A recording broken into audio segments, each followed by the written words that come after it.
I began taking Andy's acting class, first of all, because he invited me to do so. And I'd never had any classes before, and this is kind of like advanced acting.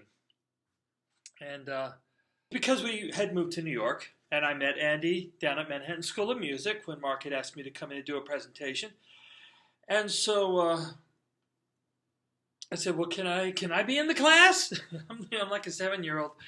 I've actually done acting before because I've appeared in the last session in Cincinnati, which, by the way, gave me the worst, or Indianapolis? No, it was Cincinnati. Gave me the worst review I've ever had in my whole life. In fact, the lady interviewer started out the review talking about how terrible I was, and then ended the review reminding everyone how terrible I was.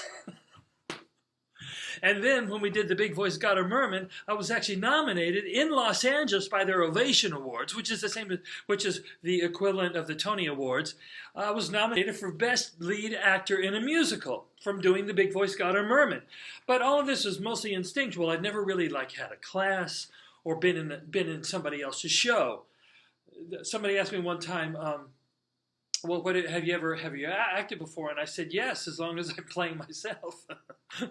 So, but I did get a chance to play a judge in a stage reading here of Miracle on 42nd Street, the musical, which that's not the original title of it, but anyway.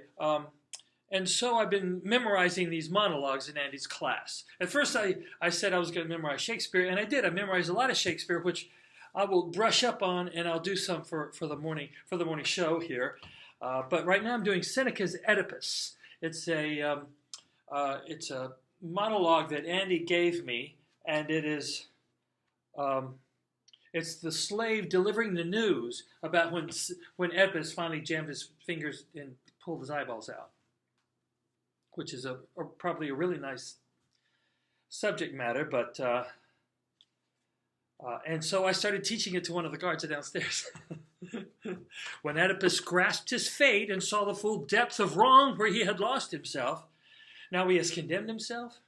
He hurried straight back to the castle. His stride was savage and heavy, like a beast, purposeful, without pause, went in under that terrible roof, his face deathly. He was groaning and muttering like a crazed beast, a wounded lion who's going to die killing. His eyes bulged, demented, blazing with all the torment that was inside. His face, mad grimaces kept wrenching at his face. Sweat poured on his brow and on his neck, and froth stood around his mouth, and his hands were gripping his stomach. He was trying to tear himself open, to gouge out his bowels and liver and heart, the whole mass of agony. He was toiling for something unthinkable, something that would answer all that had happened. He began to shout, "Why delay it? I should be stabbed. I should be crushed under a rock. I should be boiled alive. Not boiled alive, burned alive." Wild animals should be I'd be torn to pieces by wild animals. Eagles, tigers should be ripping me with their hooks. Anyway, it goes on and on like that. That's it. And you just try to, I guess, sound normal, natural, or you put a spin on it or do whatever. But I am enjoying just the process of memorization. I've got this whole technique worked out that I read about long ago when I was trying to memorize the Sermon on the Mount. But that's a whole nother story.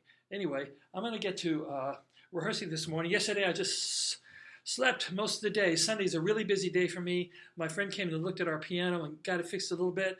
And then I went to class, and then Monday I worked out all day on my song, and I delivered a song Monday night at my songwriting group.